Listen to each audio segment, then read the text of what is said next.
오늘 제가 방송 처음 하는 거여서, 어, 이런 폼에 익숙하지 않아가지고 약간 어색해하고 있었는데, 네, 이렇게 들어와서 먼저 말 걸어주시니까는, 네, 많은 용기가 나는 것 같습니다.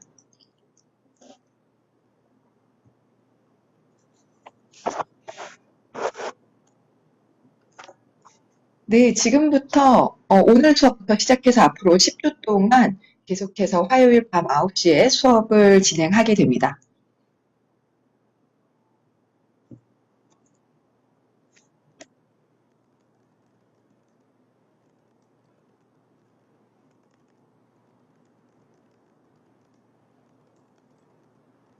네, 매주, 네, 감사합니다. 아이린 가드님. 정리해 주셔서. 네, 앞으로 10주 동안 화요일 밤 9시에 뵙도록 하겠습니다. 네, 아프리카 방송입니다.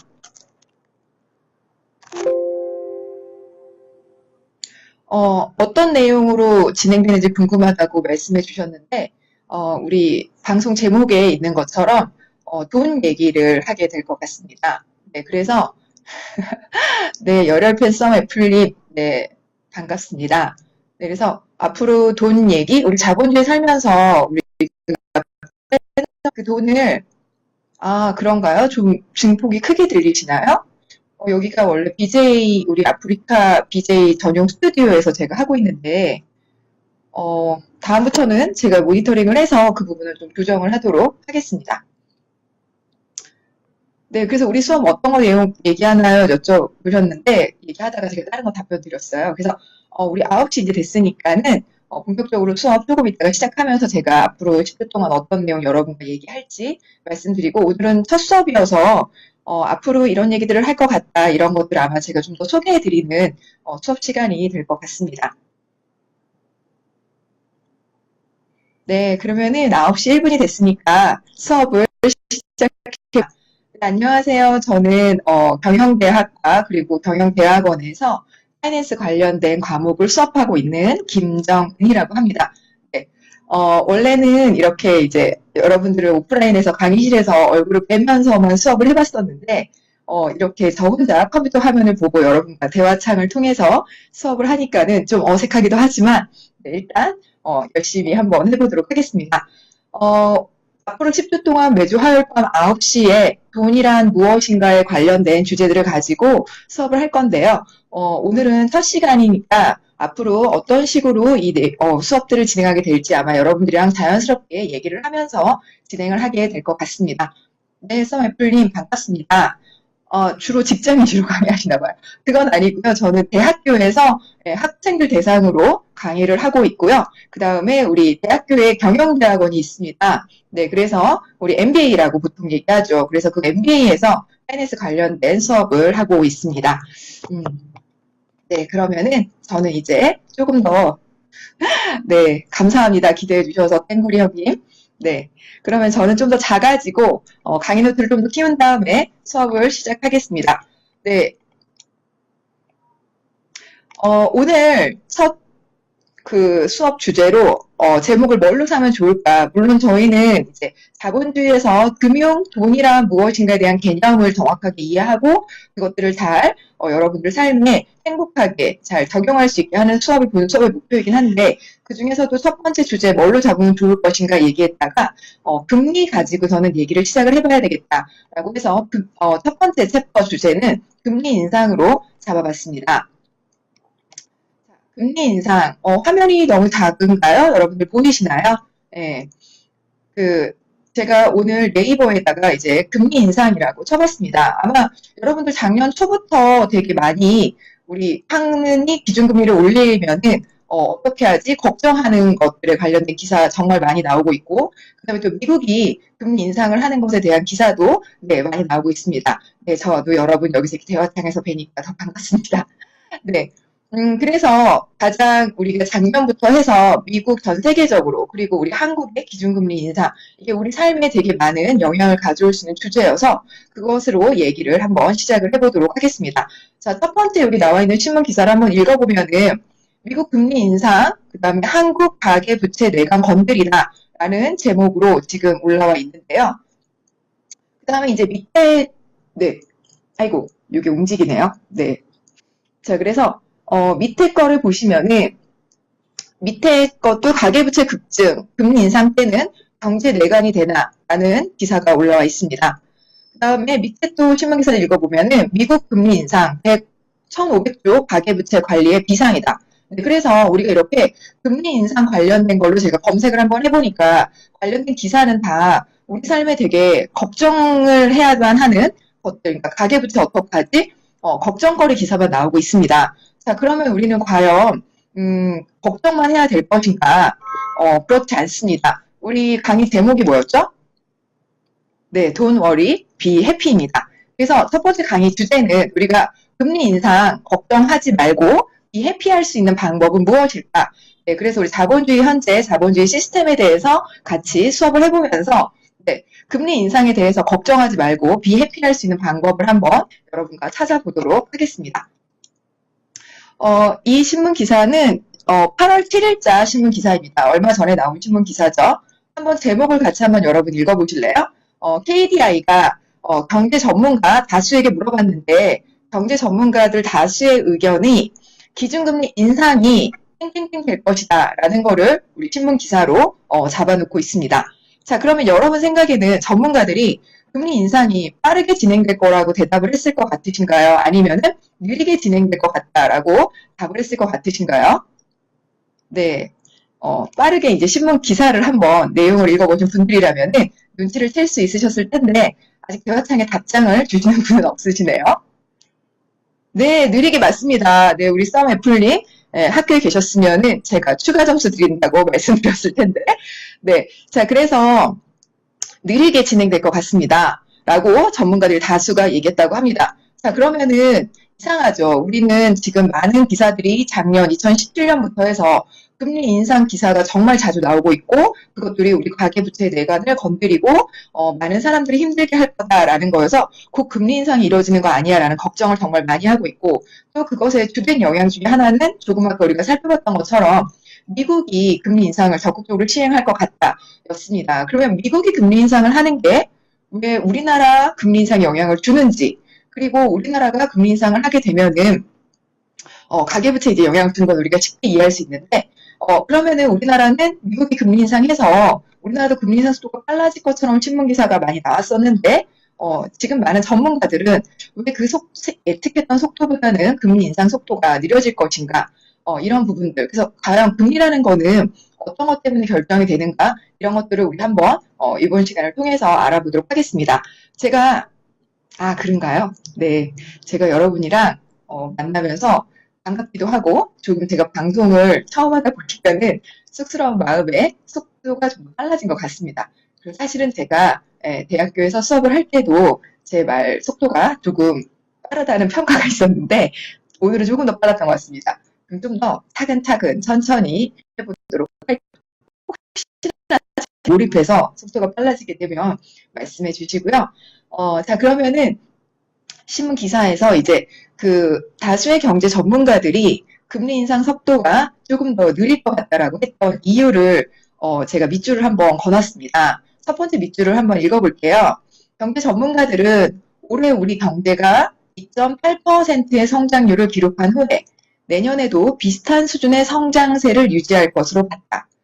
네, 그렇죠. 경제 전문가들은 기준금리가 지금 오를 것인가 떨어질 것인가를 판단하기 위해서 뭐를 살펴봤냐면은 우리나라의 경제 성장률을 살펴본 게 나왔습니다. 자, 그러면은 금리 인상에는 우리나라 경제 성장률이 영향을 주는 것 같죠? 네.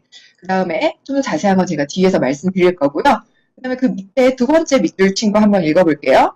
두 번째 밑줄은 소비자 물가는 하반기부터 완만하게 상승하겠지만 올해와 내년 물가 안정 목표 2% 수준을 하회할 것 같다가 나왔습니다. 을 결정하는 데에는 영향을 주는 요인으로 물가 인상률이 있는 것 같죠. 네, 그래서 경제 성장률과 물가 인상률이 네, 정기 구독권 구독하셨습니다. 감사합니다. 네, 자 그래서 네, 저도 처음 봐가지고 깜짝 놀라서 하게 됐습니다. 달로이님 감사합니다. 네, 그러면은 금리에는 경제 성장률, 네, 그리고 또 그다음에 물가 이 두 가지가 영향을 미치는 것 같다라고 우리가 봤는데, 지금 신문기사에 따르면 경제 성장률이 높을 것 같지 않고, 높을 것 같지 않은 이유는 이제 뭐 가장 크게 전 세계적으로는 중국과 미국의 그런 무역 분쟁 이런 것들 때문에 아무래도 세계 경제가 조금 위축되지 않을까라는 걸로 인해서 우리 경제 성장률이 조금 더 낮게 요즘에 예측되고 있기는 하죠. 네. 자, 그 다음 물가 인상률 두 개 여러분 한번 기억해 놓으시고요. 자, 그러면은 우리가 Don't worry, be happy 하자라고 하면서 금리 인상을 걱정하지 말자 그랬는데 그 관련된 기사를 제가 하나 더 여러분과 함께 얘기를 해보고 싶습니다. 뭐가 있냐면 그 7월 29일에 나온 기사가 되겠습니다. 7월 29일에 이자 부담에 서민들의 허리는 휘는데 은행들은 성과급 잔치를 하고 있다라는 기사가 나왔습니다. 보니까는 이게 지금 그 SBS 뉴스 화면 중에 일부를 캡처해 놓은 건데 보시면은 중소기업 같은 경우에는 2,500만 원 정도의 평균 연봉이라면은 우리 이렇게 유명한 그 대표적인 상업은행들의 3개월 월급이 중소기업 12개월 2,500만 원에 근하는 2,600만 원이다라는 게 나왔습니다. 자, 그러면은 은행들은 어떻게 이렇게 많은 월급을 받아갈 수 있는 것인가? 그리고 또 비슷하게 이자 부담에 서민 어리는데 성과잔치의 그 다음 화면을 제가 캡처를 해놨는데 보시면은 이렇게 성과를 많이 줄 수 있는 거는 은행이 돈을 많이 벌기 때문이겠죠. 네, 그래서 은행이 4대 은행의 이자 이익을 한번 봤습니다. 네, 2조 9,680억, 네, 2조 7,140억. 그래서 은행의 이자 이익이 엄청나게 많이 증가한 거를 볼 수가 있습니다. 자, 그러면은 당연한 얘기가 되겠죠. 우리가 지금 어떤 것에 대해서 고민하고 있냐면 금리 인상에 대해서 얘기하고 있는데 금리 인상이 되면은 그 수익은 어디로 가겠나요? 그쵸. 은행으로 가게 되겠죠. 그러면은 은행들은 당연히 이자 수익이 높아질 수밖에 없고요. 따라서 돈을 많이 버니까 구성원들에게 서각을 많이 나눠줄 수밖에 없습니다.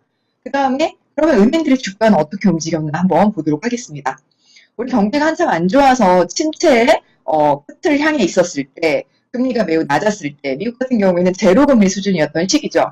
2016년 초를 본다라면은 은행들의 주가가 지금 제가 하나금융지주를 조금 아까 수업 시작하기 전에 검색을 해본 결과인데 2016년 1월에 하나금융지주의 주가는 감사합니다. 하나금융 주가는 19,450원이었습니다. 근데 지금 2018년 초에 들어왔을 때는 그것의 거의 2배죠. 56,000원까지 주가가 오르게 됐습니다. 그러면 이렇게 주가가 오른 시기를 한번 보게 되면은 우리 신문 기사에서 뭐가 나오기 시작한 시기인가요? 그렇죠. 금리 인상이 곧 얼마 남지 않았다. 금리 인상이 가속화되고 있다. 라는 신문 기사가 나온과 동시에 이렇게 은행들의 주가가 올라가고 있는 거를 확인을 해볼 수가 있습니다. 자, 그러면은 우리는 금리 인상이 나오면은 우리 집에 아파트를 살 때 아파트 담보로 받았던 대출금의 이자가 오를까봐 걱정을 하게 되고, 그다음에 자동차를 구입했다라면은 구입 시에 할부로 샀다면은 그 할부금에 나가는 이자를 걱정해야 되는데, 그때 우리가 걱정만 할 것이 아니라 자본주의에 대해서 조금 더 이해할 수 있었다면은, 우리가 무엇을 했어야 됐을 것 같은가요? 여러분 한번 답변 주시겠어요? 금리 인상 걱정하지 말고 뭐 했으면 우리 비해피해졌을 수 있을까요? 제 채팅창에는 아직 여러분의 답변이 안 보이고 있는데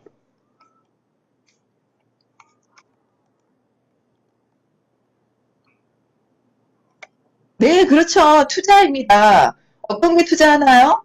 네, 그렇죠. 네, 맞습니다. 네, 은행 주식에 투자를 했으면 너무 기뻤겠죠. 네, 그렇죠. 우리 이자 아직 2배 오르지는 않았습니다. 은행 이자 2배 오르지는 않았는데, 네, 로또 대답. 그쵸, 크크입니다. 하지만 로또는 투자는 아닙니다. 네. 자, 그래서, 지금 요거를 우리가 잠깐 몇 개 슬라이드 봤는데, 지금 자본주의에 대해서 조금 더 이해하고 있었다면 금리 인상기가 올 것 같다. 자, 그러면은 금리 인상 걱정하지 말고 우리는 무엇을 했어야 되느냐? 그 금리 인상기에 내가 나에게 수익을 많이 가져다 줄 수 있는 곳에 투자를 해놨으면 되는 겁니다. 네. 그래서 우리가 자본주의, 제가 이제 대학교에서 재무관리 수업을 하고 있다라고 아까 소개에 말씀을 드렸었는데, 재무관리 수업 또는 투자론 수업, 이런 것들을 하다 보면은, 인문학 책에서 읽었던 내용과 상당히 흡사한 이론들을 많이 접하게 될 때가 있습니다. 우리가 어떤 현상이 발생하면은, 우리가 한 것만 바라보고 있으면은 그 현상이 좋을 때도 있고 나쁠 때도 있는데, 사실은 관점을 다양하게 바꿔서 본다라면은 기회가 될 수도 있고 위기가 될 수도 있다라는 얘기를 많이 하고 있죠. 네, 그렇죠. 그래서 마찬가지입니다. 경제 환경도 우리한테 항상 나쁜 면은 없습니다. 변화하게 되면은 우리가 지금 있던 상황에서 변화하게 된다라는 건 우리 있던 상황이 안 좋아질 수 있다, 좋았던 상황이 안 좋아질 수 있다가 되는 것인데, 반대로 얘기한다라면은 그걸 다른 관점으로 바꾸면 다른 관점에서는 그 변화된 상황이 우리에게 좋아진 점을 가져다 줄 수 있다라고 생각해 볼 수 있겠죠. 지금 강의노트에 보이는 것처럼 금리가 매우 낮았을 때 우리가 은행 대출을 받아서 아파트를 살 때에는 해피했습니다. 하지만 은행 주식을 갖고 있던 사람들은 어땠을까요? 월이 걱정하고 있었겠죠. 네. 귀여운 병마님, 감사합니다. 네. 자, 그래서, 근데 지금 이렇게 금리 인상기가 다가오고 있습니다. 그러면은, 우리 대출받았던 사람들은 이자가 올라가니까 월이 걱정하고 있습니다. 하지만 누가 행복해졌을까요? 그렇죠. 그때 은행 주식을 갖고 있던 사람들은 너무너무 행복해졌겠죠. 네, 그래서 이렇게 자본주의 시스템이 어떠한 원리로 돌아가는지, 자본주의는 머물러 있지 않습니다. 항상 변화하고 있죠. 우리가 그래서 그거를 뭐라고 얘기하냐면은 경기 순환이라고 얘기를 합니다. 불경기가 있고 호경기가 있습니다. 그래서 이런 순환은 불경기가 깊게 오고 오래 가느냐, 또는 호경기가 되게 높게 오고 길게 가느냐의 차이가 있을 뿐이지 경기 순환을 우리가 없이 살 수는 없습니다. 네, 그래서 지금 우리 이제 10주 동안 일단 자본주의에 대해서 배워보면서 그런 순환기가 올 때 우리 걱정하지 말고 더 행해질 수 있는 방법들을 찾아보는 거를 배워보도록 하겠습니다. 자, 그래서 아인슈타인이 이런 얘기를 했다라고 하더라고요. 먼저 게임의 룰을 익혀라. 그리고 다른 누구보다 그 게임을 잘해라. 라는 얘기를 했다고요. 자, 우리는 지금 피할 수 없죠. 네, 자본주의 시스템에서 살아야만 합니다. 사실은 어떻게 생각해보면은 자본주의 시스템이라는 게임 속에서 우리는 게임을 하고 있다라고 생각을 해볼 수도 있을 것 같아요. 자, 그러면 우리는 뭐를 가장 먼저 공부해야 됐을까요?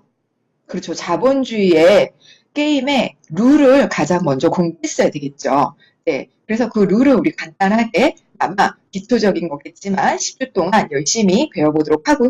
그 다음에 그렇게 룰을 배우면은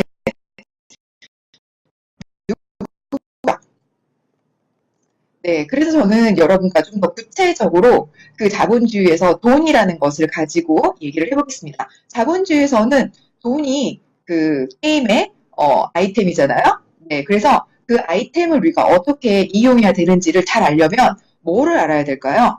그렇죠. 저는 게임을 사실은 즐겨하지 않아서 정확하게 잘 알진 못하지만 게임에서 아이템을 잘 사용해서 그 게임을 즐기고 또 좋은 결과를 얻기 위해서는 그 아이템들이 가지고 있는 의미와 속성을 잘 알아야 적재적소에 전략을 세울 때 잘 활용할 수 있게 되겠죠. 그래서 우리 자본주의라는 게임에서 돈이라는 아이템을 우리가 잘 한번 의미와 속성을 알아보는 시간을 가져보도록 하죠. 이거는 이제 어제 오늘은 사실은 아침부터 회의도 있고, 네, 또 여러분과 처음 만날 생각에 긴장도 되고, 강의 노트도, 다시 한번 살펴보고 하느라고, 인터넷에 어떤 것들이 많이 올라왔나를 제가 오늘 살펴볼 여유가 없기는 했었는데, 어제 제가 들어가 봤더니, 첫 번째 왼쪽에 보이고 있는 거는 2018년 8월 13일 13시 41분이라고 되어져 있습니다. 그래서 이 네이버의 실시간 급상승어가 되겠는데요. 보니까는 1번이 터키 환율이더라고요. 두 번째가 터키, 그 다음에 세 번째가 터키 버버리였습니다. 그래서 조금 있다가 제가 네, 여기 지금 보시면은 14시 47분입니다. 14시 47분에 한 번 더 들어가서 실시간 급상승어를 한번 확인을 해봤더니 1번 역시 터키 환율이었고요. 두 번째가 변했어요. 터키 버버리라고. 네. 자, 그러면은 터키 환율, 어제 왜 터키 환율이 이렇게 실시간 급상승어 1, 2로 올라갔었는지 아시는 분 계신가요? 채팅창에 답장으로 답해 주시면 제가 더 신나게 수업할 수 있을 것 같습니다. 어제 왜 터키 환율이 이렇게 실시간 급상승 1위에 올라갔었나요?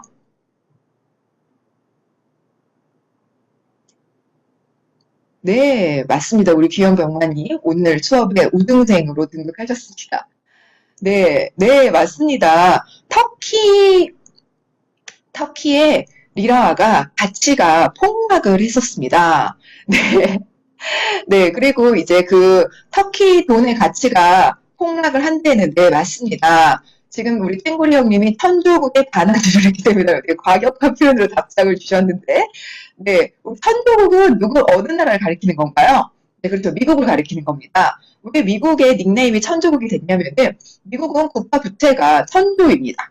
네, 그리고 또 하나, 미국은 국방비로 천조를 쓰고 있습니다. 네, 맞습니다. 미국. 네. 써 애플님 감사합니다. 네, 그래서 우리 천국의 반항지를 했다 이렇게 땡구리 형님께서 좀 과격한 표현으로 답장을 해주셨는데 그 미국이 이제 그 관세를 높게 매기면서 터키의 리라화의 가치가 폭락을 하게 됐습니다. 그래서 실시간 급상승으로 1위가 됐고 자 그렇다면은 터키 버버리가 왜 그 뒤를 잇는 급상승어에 올라가게 됐나요? 혹시 아시는 분 계신가요? 네, 잠깐 컨닝을 하셨다면은 우리 오른쪽 화면의 아래쪽을 보시면은 터키 버버리 실검 왜? 라고 이렇게 물음표가 나와져 있습니다. 네, 잠실수문사님 안녕하세요. 네, 자 그래서 환율 급락의 명품 싸게 사자입니다. 네, 맞습니다. 싸게 해외 직구를 할 수 있다. 즉 터키 리라와의 가치가 네, 러프만님, 네, 감사합니다. 네, 그래서 터키 돈의 가치가 떨어지게 되면은 환율이라는 거는 우리가 영어로 exchange rate라고 얘기를 합니다. exchange, 교환하는 거죠. 네, 그래서 서로 다른 나라의 통화를 교환하는 비율을 우리가 환율이라고 하는데, 지금 우리 한국 돈과 그 다음에 리라와, 터키의 리라와를 교환하는데, 그 교환을 할 때 터키화의 가치가 떨어졌다라는 것은 한국 돈을 기존보다 적게 주고도 동일한 터키화를 가지고 올 수 있게 됐다를 얘기하는 게 되겠습니다. 따라서 터키 돈으로 버버리에 코트의 가격이 붙어 있겠죠. 그래서 우리가 그 터키 돈으로 붙어 있는 터키 버버리를 코트를 사올 때 우리가 한국 돈을 주게 되는 게 적게 줘도 우리가 가져올 수 있게 된 거예요. 자, 이거를 제가 왜 가지고 왔냐면 이 화면을 왜 여러분과 같이 얘기를 하냐면은 지금 현재 자본주의 사회에서 돈이라고 하는 거는 하루아침에 이렇게 가치가 변화하게 되는 겁니다. 그래서 어제 터키 버버리에서 파는 코트를 내가 한국 돈으로 얼마큼을 줬어야 될까와 그 다음에 오늘 내가 터키 버버리에 동일한 가격표는 변하지 않았는데 한국 돈으로 얼마를 줘야 될까가 이렇게 변화하게 사는 세상에 살게 된 게 그런 돈이라는 게 바로 지금 우리 자본주의에서 돈이라는 게 되겠습니다. 제가 이 화면 보기 전에 우리 지금 자본주의에서 가장 파워 있는 아이템인 돈에 대해서 얘기해봐요 라고 했습니다. 그 자본주의에서 돈이라는 거는 지금 얘기하는 그렇죠. 진짜 알다가도 모를 자본주의 세상입니다. 네. 자, 그래서 이 알다가도 모를 자본주의 세상을 우리가 알도록 한번 노력을 해보는 시간을 여러분과 가질 건데요. 지금 알다가도 모를 자본주의 세상은 어제 코트를 사기 위해서 300만 원을 냈어야 되는데 한국 돈으로 오늘은 한국 돈으로 170만 원만 내도 네, 터키 버버리에 동일한 코트를 가져올 수 있게 되는 게 바로 오늘의 자본주의의 돈이라는 거가 되겠습니다. 자, 그러면 그 돈의 속성에 대해서 더 구체적으로 여러분과 공부를 한번 해볼게요. 자, 지금 보이는 강의 노트는 2018년 2월 27일 우리 중앙일보 기사의 화면이 되겠습니다. 자, 여기 제목 뭐라고 쓰여져 있나요? 네, 이거라도 해야지 원. 돈으로 종이 접기 하는 남자입니다. 그럼 이 돈은 어디 돈인가요? 네, 이 돈은 베네수엘라 돈이 되겠습니다. 자, 그래서 베네수엘라 청년이 1000%가 넘는 우리가 인플레이션이 네, 돈으로 종이 접기 하고 있습니다. 인플레이션이라는 거는 물가가 오르는 걸 우리가 인플레이션이라고 하죠. 그리고 물가가 떨어지는 걸 우리가 디플레이션이라고 얘기를 합니다. 이렇게 1000% 이렇게 네, 상상 초월로 물가 인상이 나타나게 되는 걸 우리가 하이퍼 인플레이션이라고 얘기를 합니다. 네, 그래서 1000%가 넘는 하이퍼 인플레이션으로 가치가 없어진 우리 볼리비아가 지폐를 재료로 지갑이나 벨트, 핸드백 등을 만들어서 팔아서 큰 인기를 끌고 있다라고 얘기를 하는 게 나오고 있습니다. 지금 신문 기사 보면은 초인플레이션, 즉 하이퍼 인플레이션으로 가치가 폭락한 베네수엘라 화폐인 볼리바르화가 종이접기 대료로 전락을 했다입니다. 여러분, 우리 5만 원짜리 또는 10만 원짜리 수표 가지고 이렇게 종이접기 해가지고 가방 만들면 만약 우리 집에서 자녀분들이 그런 거 했다. 그럼 여러분 어떻게 하실 겁니까? 네. 자, 그래서 지폐로, 네, 색종이, 지폐가 이제 지폐가 아닌 거죠. 네, 색종이가 됐습니다. 네, 그래서 지폐로 종이접기를 하면 그 종이접기를 해서 만든 가방이 그 지폐, 종이접기를 만들기 위해서 구성하고 있는 지폐 액면가보다 더 큰 가치를 네, 가져다 주는 이런 세상이 지금 베네수엘라 세상이 됐습니다. 네, 러프만님 감사히 받아야죠. 네. 자, 그러면 지금 우리 살고 있는 자본주의 사회에서, 네, 돈이라는 거는 어떤 거기 때문에 이렇게 하루아침에 동일한 터키 버버리 코트를 사올 때 한국 돈으로 줘야 되는 가격이, 하루 만에 급변하고, 그 다음에, 한 나라의 돈이 우리가 지금 사용하는 색종이처럼 될 수 있는 건지, 여러분들과 얘기를 해보도록 하겠습니다. 이런 것들을 이해하기 위해서 우리가 돈의 의미, 속성을 이해하기 위해서 여러분과 제가 어떤 것들을 얘기해보고 싶냐면 제가 제목을 우리가 알아야 될 필수 개념 이렇게 써놨는데 지금 좀 아까 우리 신문기사 처음에 봤던 거 여러분 기억하세요? 네, 우리 금리 인상 얘기하면서 금리 인상 속도가 빨라질까요? 늦어질까요? 라고 얘기하는 기사 한번 같이 봤었는데 이때 경제 성장률 얘기했었고요. 그리고 두 번째는 물가 인상률 얘기했었습니다. 네, 그래서 분명히 우리 돈에는 네, 물가 영향을 미치는 것 같죠. 네, 그 다음에 금리라는 것이 있고요. 그 다음에 경기 순환이라는 게 있습니다. 네, 아까 제가 경기 순환도 그 은행 주가 얘기하면서 잠깐 간단하게 얘기 드렸었습니다. 자, 그리고 나서 이제 그 가격, 네, 우리 버버리 코트 가격 얘기했었죠. 그래서 이런 가격이라는 거, 네, 그 다음에 제가 아직 말씀을 드리지 않았지만 돈의 의미를 지금 현재 우리 자본주의 시스템, 지폐라는 것을 쓰고 있는 거에서 이거의 의미를 알게 된다라면은 레버리지라는 개념을 우리가 얘기를 하지 않을 수가 없습니다. 그래서 자본주의 시스템에서 이 시스템을 잘 알아서 우리가 자본주의 시스템의 게임에서 승리하기 위해서 우리가 핫 아이템으로 사용해야 될 재료 중에 하나가 전략 중에 하나죠. 돈으로 사용하는 전략, 돈이라는 아이템으로 사용하는 전략 중에 하나가 레버리지 전략을 빼놓을 수가 없습니다. 사실 자본주의라는 게임에서 돈이라는 아이템을 가지고 그 게임에서 승리하기 위해서는 우리가 레버리지라는 것의 전략을 쓰지 않으면 사실은 그 게임을 이길 수 없다라고 얘기할 수도 있습니다. 그래서 이 레버리지라는 거가 왜 자본주의 시스템에서 중요한지도 여러분과 차근차근 한번 얘기해 보도록 하겠습니다. 바로 전에 봤던 강의 노트와 지금의 강의 노트가 차이점이 뭔가요? 조금 전에 노트고요. 그 다음에 제가 두 번째로 보여드리는 노트입니다. 비슷하게 생겼는데 두 노트의 차이점이 뭔가요? 네, 그쵸. 하나는 가치고요. 네, 맞습니다. 루디님 감사합니다. 네, 글자가 바뀌고 있습니다. 근데 땡구리 형님께서 정확하게 정리해 주셨네요. 네, 지금 보는 화면은 주변에 있는 파란색, 남색으로 표현되어 있는 것들은 네, 동이라고 가운데 초록색으로 제가 돈이라고 표현해 놨고요.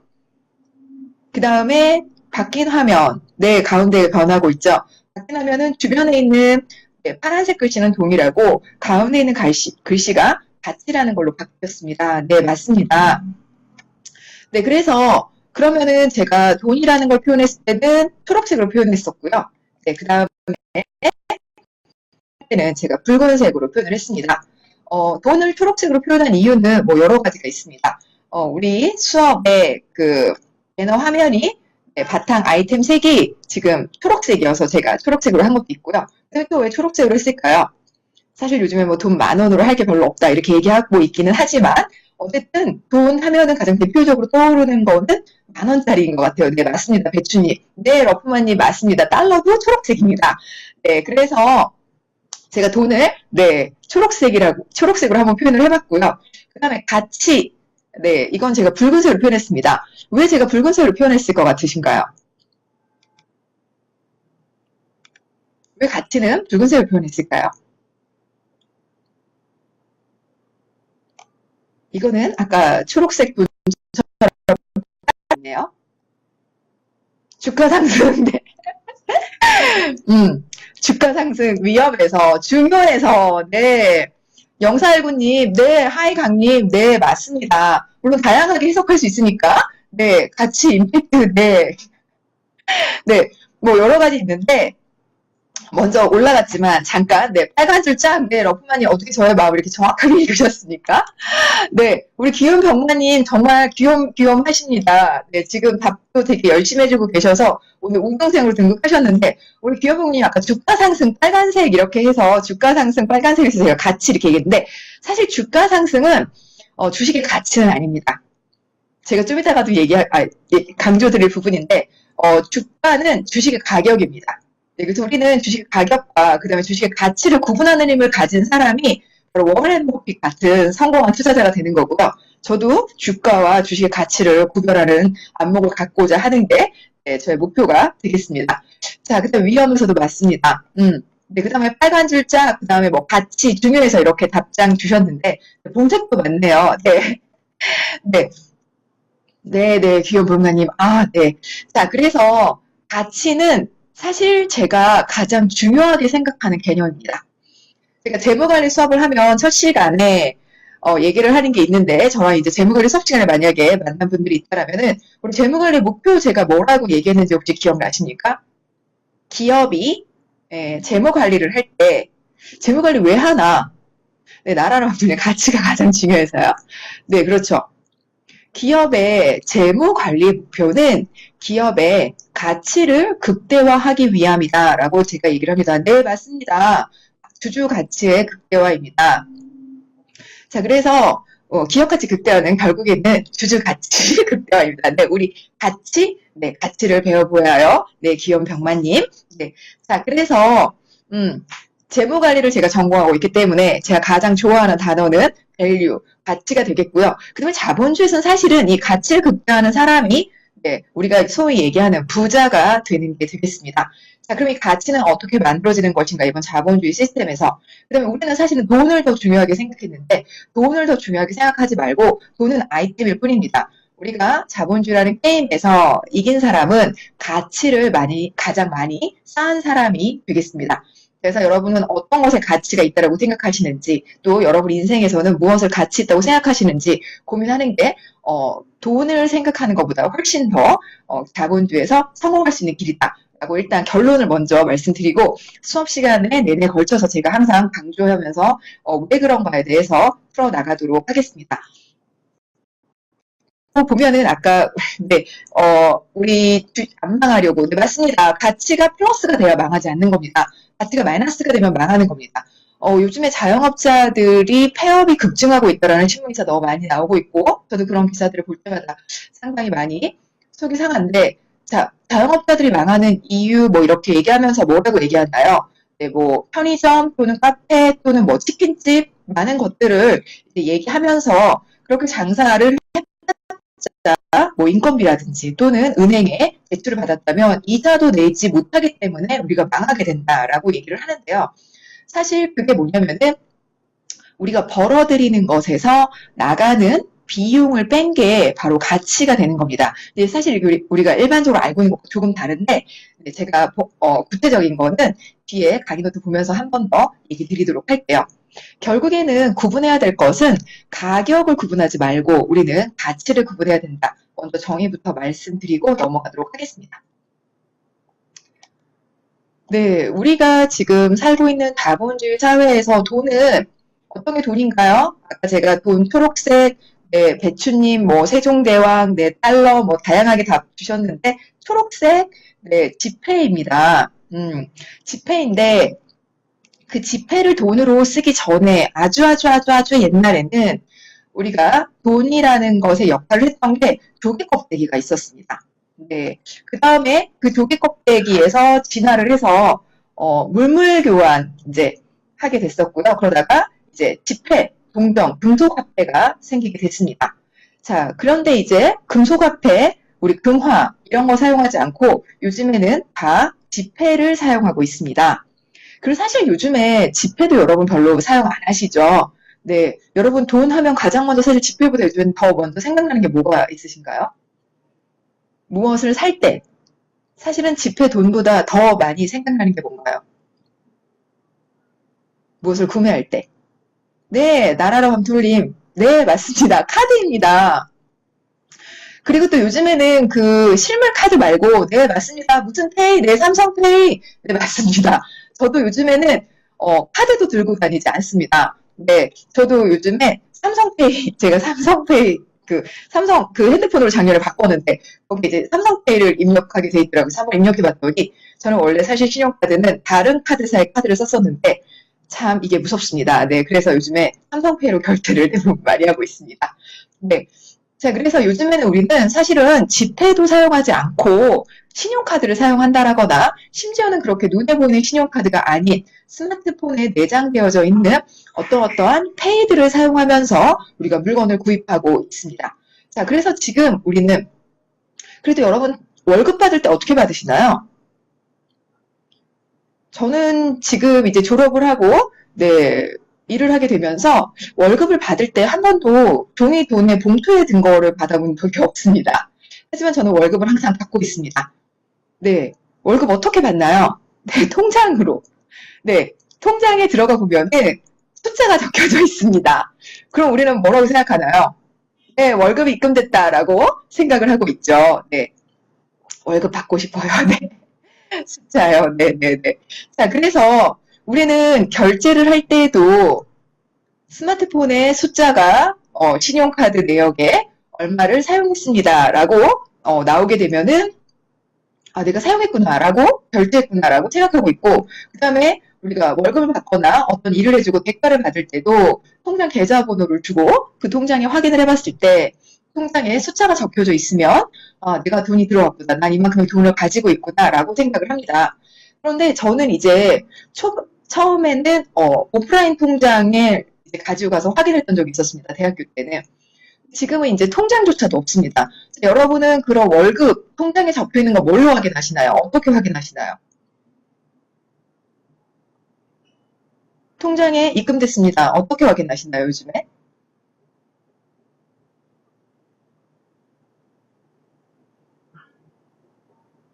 아직 답이 없는데? 네, 그렇죠. 이제 뭐 은행, 네, 네, 컴퓨터, 네, 문자 와요. 네, 맞습니다. 네, 문자, 네, 앱으로 숫자, 네, 맞습니다.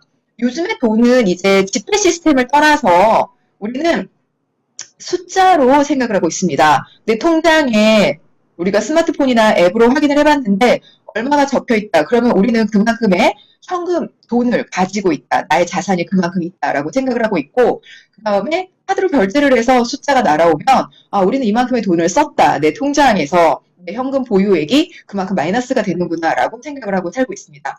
네, 지금 현재 우리 자본주의 시스템에서 지폐 시스템에서 돈이라는 것은 숫자입니다. 네, 그쵸. 항상 없어요. 네. 숫자 제로? 네. 제로도 괜찮지 않습니까? 마이너스도 많습니다. 네. 자, 그래서 우리 플러스가 되도록 한번 열심히 노력해 보아요. 자, 그래서 강의 노트를 한번, 아, 그런가 봅니다. 이게 2초 정도 차이가 나더라고요. 네, 그렇죠. 네. 자, 그러면은, 어, 다시 한번 강의 노트를 한번 정리해 보도록 할게요. 자, 우린 예전에 물물 교환을 했었고, 물물 교환 너무 힘들어요. 우리 집에는 달걀이 없고, 우리 집에는 배추만 있는데, 배추만 먹을 순 없습니다. 달걀도 먹고 싶고, 네, 그 다음에 닭도 먹고 싶고, 자, 그럼 우리 집 배추와 닭을 교환했어야만 했었습니다. 이런 거 너무 힘들었겠죠. 자, 그래서 다양하게 교환하기도 어려웠을 테고, 네, 그래서 이제 우리는 그것들을 교환하는데 뭔가 기준이 되는 거를 잡자 해서 조개라든지 조개 껍데기, 이거 다 이게 귀했을 때 얘기겠죠. 그래서 귀중품, 가치가 잘 변하지 않는 것들을 사용하면서 그게 이제 뭘로 자리 잡게 됐었냐면 은화 또는 금화로 자리를 잡게 됐었고, 그러면서 사실 유럽의 경제가 매우 급성장하는 시기를 겪게 됐습니다. 자, 그리고 나서 지금 현재는 그런 금화나 은화인 네, 어떤 물질이 우리 교환에 기준점이 되지 않고 지금은 우리가 오랫동안 지금 대화 나눴던 것처럼 숫자로 표현되는 거, 지폐, 그것도 이제 숫자로 표현되는 걸로 교환을 하면서 살고 있는 시대에 이제 들어왔습니다. 그리고 우리는 그런 숫자들을 돈이다라고 얘기하고 있습니다. 자, 그래서 우리 회색으로 제가 표현을 해놨는데 회색으로 표현되어 있는 물질을 돈으로 취급하는 방법 말고 이제 우리는 수치로서의 돈을 컨트롤하는 방법을 알아야 됩니다. 더 이상 돈은 물물 교환이나 또는 조개 껍데기나 은이나 금화가 아니라 숫자입니다. 그래서 이 숫자라는 것의 의미가 무엇이며 그 의미를 알아서 어떻게 컨트롤해야 되는가 한번 우리가 살펴보도록 하겠습니다. 자, 그러면 제가 여러분께 질문을 또 하나 드리도록 할게요. 수치로서의 돈을 우리가 얘기했는데 자, 그럼 수치라는 게 의미하는 게 뭘까요? 숫자로서의 돈까지는 이제 어느 정도 우리가 같이 얘기해 본 것 같은데 그럼 이 수치라는 것은 뭘 의미하는 걸까요? 네, 그렇죠. 우리 귀염병마님 1등으로 답해주고 계십니다. 너무 감사합니다. 정말 제가 진짜 귀여워할 수밖에 없을 것 같습니다. 네. 돈이 많고 적음? 네, 수치니까. 네, 우리 러프마님, 네, 아주 직관적인 대답해 주셨습니다. 네, 숫자 많으면 돈이 많은 거고, 숫자 많으면 돈이 적은데, 언제 그러면 숫자가 많아질 수 있나요, 우리는? 바꿔 말하면 돈이 많아지는 게 되겠죠? 수치를 많게 하려면, 수치라는 건 의미하는 게 뭘까? 어떻게 하면 될까요? 같이 말씀해 주셨는데, 네, 맞습니다. 입금 대변이요. 네, 나라면 불려. 수치는 가치의 크기. 네. 가치는 그럼 어디에서 오는 건가요? 네, 교수님 젊으시네요. 감사합니다. 네. 가치는 어디에서 오는 걸까요? 가치는 어떻게 만들어지는 걸까요, 그러면?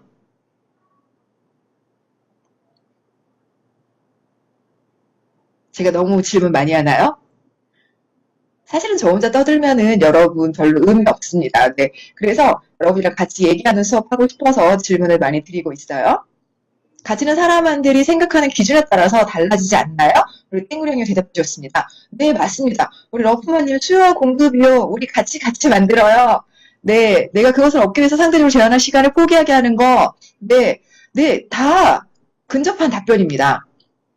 그런데 조금 더 정확하게 한번 짚어보도록 하겠습니다. 어쨌든 우리는 수업 시간이니까요. 자, 먼저 땡구리 형님이 가치는 사람들이 생각하는 기준에 따라서 달라지지 않나요? 근데 제가 생각하고 있는 것과 가장 근접한 답을 해주셨습니다. 네, 사람들이 생각하는 것에 따라서 가치가 달라지죠. 네, 맞아요. 예전에는 금이 되게 귀했을까요? 원시인들한테? 예전 원시인들한테는 금이 별로 귀하지 않았을 수 있어요. 근데 지금은 어때요?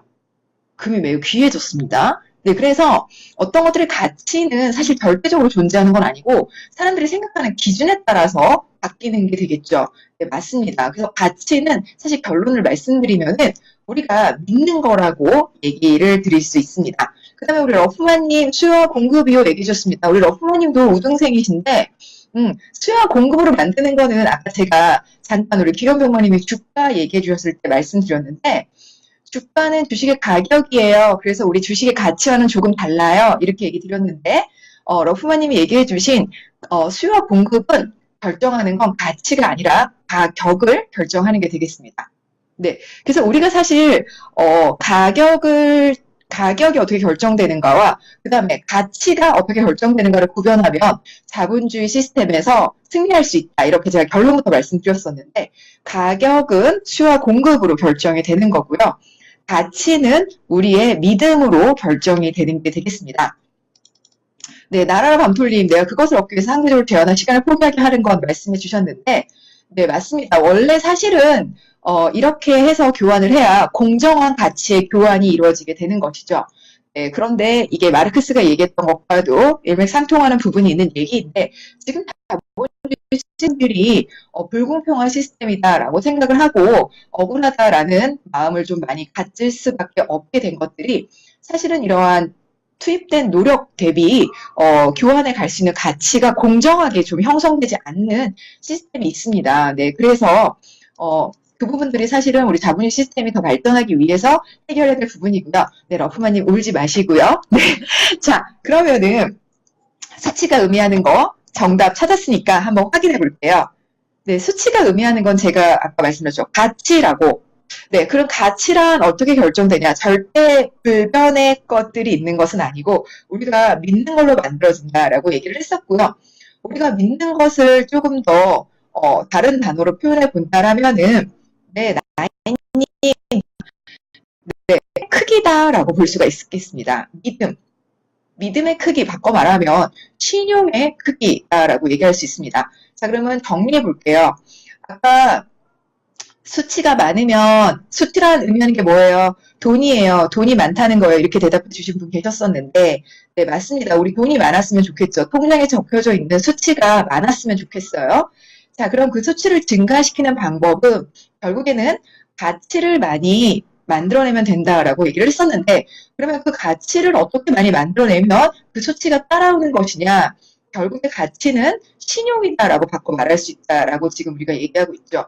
그래서 우리 사람들이 무엇을 믿는가, 우리는 무엇이 중요하다라고 생각하는가를 볼 수 있는 사람은 그 어떤 기술이 신기술이 발명됐다. 그러면 그 신기술에 대해서 네, 정리해 주셔서 감사합니다. 하이강님. 네, 그 신기술이 발견된 것을 우리가 얼마나 가치 있다라고 믿는가, 이 세상이. 그것이 바로 그 신기술로 인해서 그 신기술을 발명한 사람의 통장에 쌓일 수 있는 숫자의 금액을 결정하게 되는 게 되겠죠. 네. 자, 그러면 으로 넘어가 보도록 하겠습니다. 네, 지금 우리 돈이란 무엇인가 계속해서 그 속성을 한번 살펴보기 위해서 얘기를 했었습니다. 지금 현재 살고 있는 우리 자본주의 시스템에서 돈은 수치다라고 얘기를 했고요.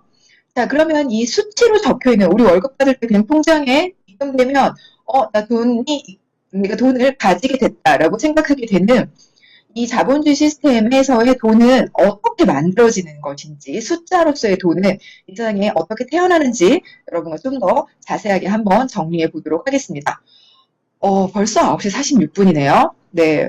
네, 오프라인에서 제 수업을 하시는 저와 같이 수업하신 분들은 이미 눈치채셨을 수도 있는데, 네, 뽀순이님 구독해주셔서 감사합니다. 제가, 네, 또 너무 몰입해서 수업을 하다 보면 항상 강의 노트 준비했던 것보다 덜 나가고, 네, 여러분과 수업을 마쳐서, 네, 매우 아쉽고, 다음 시간에 우리 좀 더 얘기해 보도록 해요. 이렇게 아쉽게 마치게 되는데, 오늘 우리는 이제 또는, 네, 수업을 좀 더 하기도 합니다. 오프라인 수업 시간에는. 네, 그래서, 네, 첫방이네 정기구독권, 네, 너무너무 감사합니다. 네, 제가 다음 시간에 좀 더 여러분과 계속해서 유익한 수업할 수 있도록 아이템 더 많이 고민해서 가져오도록 할게요. 자, 이제 우리 시간은 오프라인 수업처럼 좀 더 이어서 할 수도 없으니까 이제 13분 남은 시간 동안 한번 잘 정리해 보도록 하겠습니다. 자, 그러면은 돈은 어떻게 만들어질까?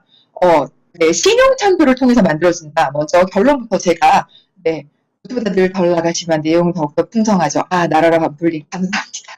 여러분이 이렇게 닉네임으로 들어오셔가지고 제가 어떤 분인지 잘 모르겠는데 어쨌든 그렇게 말씀해 주셔서 너무너무 감사합니다. 자, 그러면 이제 지금까지 제가 우리 사실 편하게 친구랑 같이 얘기하는 것처럼 수업했는데 조금 한번 이제 조금 더 집중해야 되는 수업이에요. 자, 그러면 좀 더 집중해 보도록 하겠습니다. 여러분 노트 이렇게 잘 보이시나요? 좀 더 제가 키우는 게 좋을까요? 네, 조금 더 키워서 한번 보도록 할게요. 네. 제가 이게 가져온 그림이어서 약간 깨지는데, 자, 한번 보겠습니다. 자, 우리가 생각하는 돈 지폐 아까 먼저 얘기했었죠. 네, 그 지폐라는 거는, 네, 러프마님 잘 보인다고 답장해줘서 감사하고요. 네, 그러면 우리 자세하게 한번 살펴볼게요. 자, 본원통화라는 게 지켜져 있는데, 우리가 얘기하는 종이돈, 지폐는 바로 한국은행이 조폐공사에서 찍어내는 돈, 그걸 우리는 본원통화라고 얘기를 합니다. 네, 그래서 중앙은행이 우리가 만질 수 있는 돈, 종이돈 100억을 찍어냈다라고 얘기를 시작을 해보겠습니다. 그걸 우리가 본원통화라고 얘기하고요. 그렇게 찍어낸 돈을 중앙은행이 상업은행에다가 주게 됩니다. 이 주게 되는 과정은 좀 복잡하니까 제가 나중에 또 자세하게 설명드릴게요. 자, 그래서 이렇게 주게 되면 은행에는 100억이 존재하게 되겠죠. 그런데 여러분 지급준비라는 단어 들어보셨을 거예요. 요즘에 이제 중국 경제에 관심 있으신 분들은 중국이 지급준비를 낮춰서 시중의 유동성을 더욱더 이제 풍부하게 하려고 하고 있다라는 얘기를 하고 있는데요. 자, 그럼 지급준비율. 네, 이 지급준비율이라는 거는 은행이 100억을 가지고 있다면 100억 중에서 지급하기 위해서 준비해야 되는 금액으로 10%를 남기고 나머지는 대출을 해줘도 좋다라는 걸로 일단은 먼저 얘기해 주시죠. 제가 이 부분도 다음 수업 시간에 좀 더 자세하게 말씀드릴게요. 자, 그래서 중앙은행이 우리 눈에 보이는 지폐를 찍어서 상업은행에게 100억을 주게 됩니다. 지급 준비율이 만약에 10%다라고 하면은 가은행은 10억을 지급준비금으로 남겨두고 그 다음에 나머지 90억을 우리 회사나 또는 우리 개인들에게 대출을 해주게 됩니다. 그런데 이때 대출 이자율이 5%라고 생각을 해보면 90억 대출을 해준다면 은행은 4.5억의 이자 수익을 얻게 되는 거가 되겠습니다. 자, 그 다음에 이렇게 90억 대출을 받은 A가 이 90억 대출을 금을 가지고서는 공장을 짓는 데 사용을 했다라고 생각을 해보겠습니다. 자, 그래서 그 공장을 샀고요. 그 다음에 부동산을 샀습니다. 그 다음에 공장에 들어가는 기계 설비를 구입을 했습니다. 자, 그래서 90억을 다 썼어요. 그러면은 이 건물을 판 사람이 있겠죠. 그 다음에 이 공장에 기계를 판매한 기업이 있을 거예요. 그 두 곳에게 90억이 각각 나눠져서 갔겠죠. 자, 그러면은 그 두 곳이 얘기를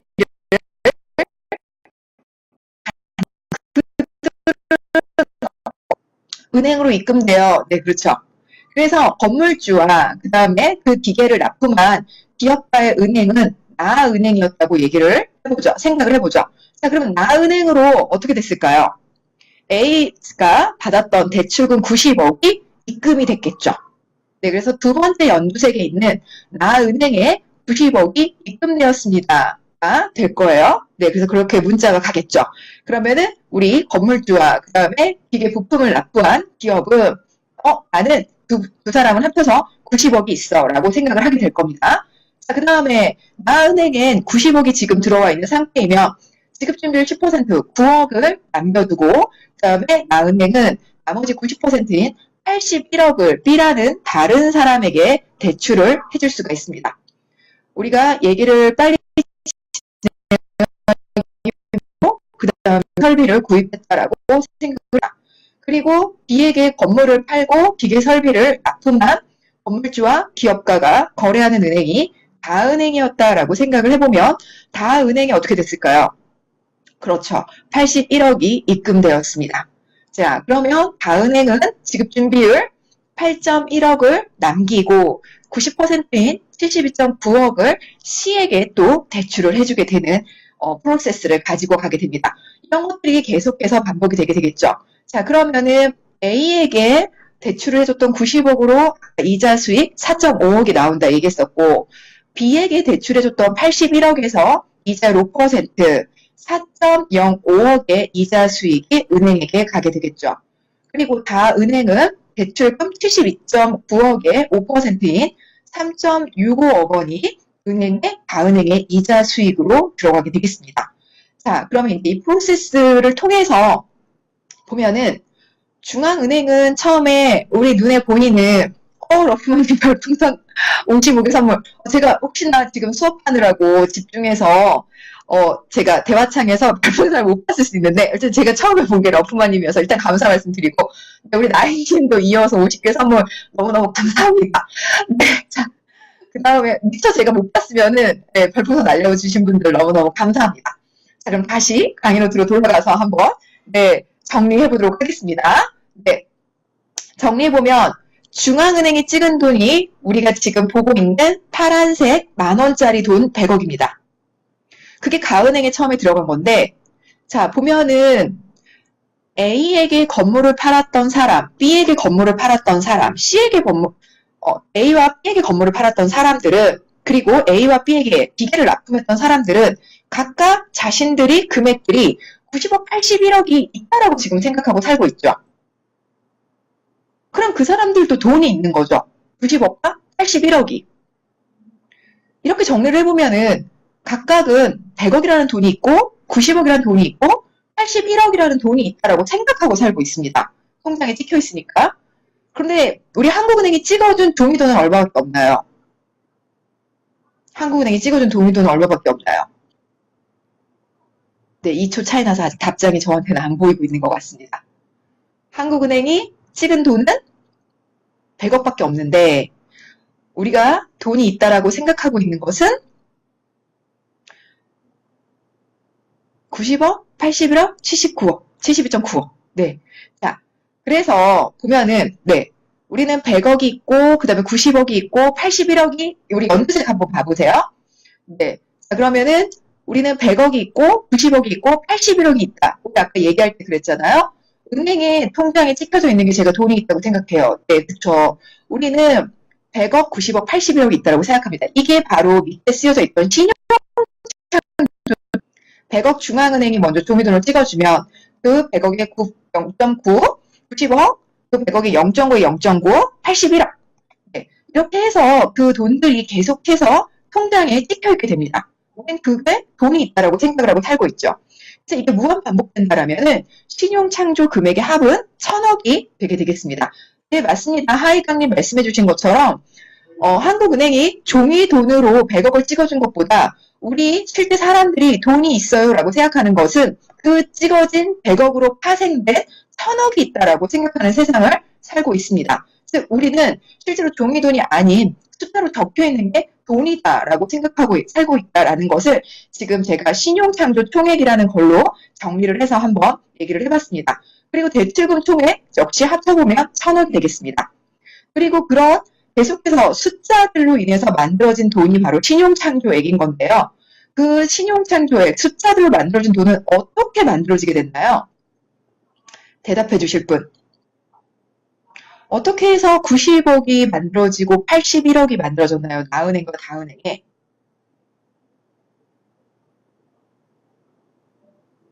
아직 저의 대화창에는 답이 안 보이고 있는데 대출을 통해서 만들어졌잖아요. 네, 하이강님 맞습니다.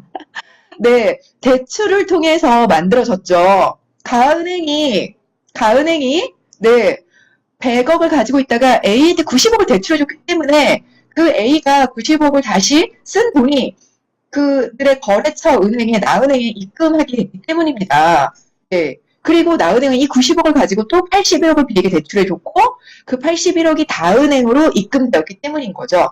자, 그래서 신용창조 과정은 상업은행의 대출 시스템을 통해 가지고 이루어지게 되고 이 과정에서 상업은행은 무엇을 벌게 되나요? 이자 수익을 벌게 되는 겁니다. 자, 이제 우리 수업 시간 4분밖에 안 남아서 제가 결론을 얘기해야 될 것 같습니다. 자, 네, 맞습니다. 나라 밤술님, 이자. 네, 그렇습니다. 근데 나은행이 대출해준 90억, 다은행이 대출해준 81억, 원래 종이 돈으로 가지고 있던 거였나요? 그렇지 않죠. 네, 벌써 1시간이 다 됐습니다. 그렇지 않죠. 그냥 숫자로 적혀 있는 돈이죠. 네, 실제로 종이돈이 있지도 않는데 숫자로 적혀져 있는 돈을 가지고서는 은행들은 무엇을 하고 있나요? 이자 수익을 벌고 있습니다. 나은행은 4.05억, 다은행은 3.65억. 그쵸? 자, 그러면 우리 아까 봤던 화면으로 다시 돌아가 보도록 하겠습니다. 작년부터 금리 인상이 되면은 가계부채, 뇌관이 터지지 않냐 이런 걱정거리 기사 정말 많이 봐왔었습니다. 근데 우리가 1시간 어떻게 보면은 짧을 수도 있고 긴 시간 동안 지금 현재 지폐를 넘어서서 숫자로 구성되어져 있는 돈이라는 걸로 구성된 우리 자본주의 시스템에 대해서 살펴보고 나니까 금리 인상이라는 걸로 걱정하지 말고 우리는 뭐 했어야 되나요? 이자 부담이 우리에게 주는 걱정을 할 것이 아니라 이 자본주의 시스템, 즉 있지도 않은 돈을 숫자로만 구성되어져 있는 돈을 가지고서는 대출을 해줘서 이자 수익을 더 많이 벌어가게 되죠. 왜? 금리가 높아지면 이자 수익은 더 높아지게 될 테니까. 그래서 이렇게 은행들은 성과급 잔치하고 있네라고 우리가 부러워할 것이 아니라 우리는 은행에 주식을 샀으면 되는 겁니다.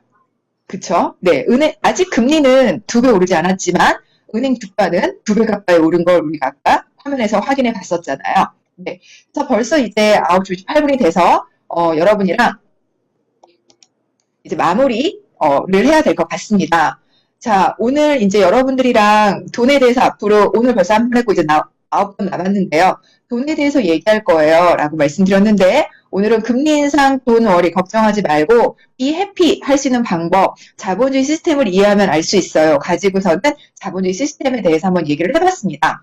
자, 아까 우리가 처음 시작한 것처럼 자본주의라는 게임 속에서 우리는 나갈 수가 없습니다. 그러면 그 자본주의라는 게임의 룰을 우리 열심히 공부해 볼 수밖에 없고요. 그렇게 해서 우리 그 룰을 잘 익혀보아서 재밌게 공부해서 그 중에서 가장 핫 아이템인 돈의 의미를 같이 한번 공부해서 우리 자본주의 삶에서 해피하게 살 수 있는 게임을 즐길 수 있는 그런 시간 가져보도록 하겠습니다. 자, 그러면은 네, 러프머님 감사합니다.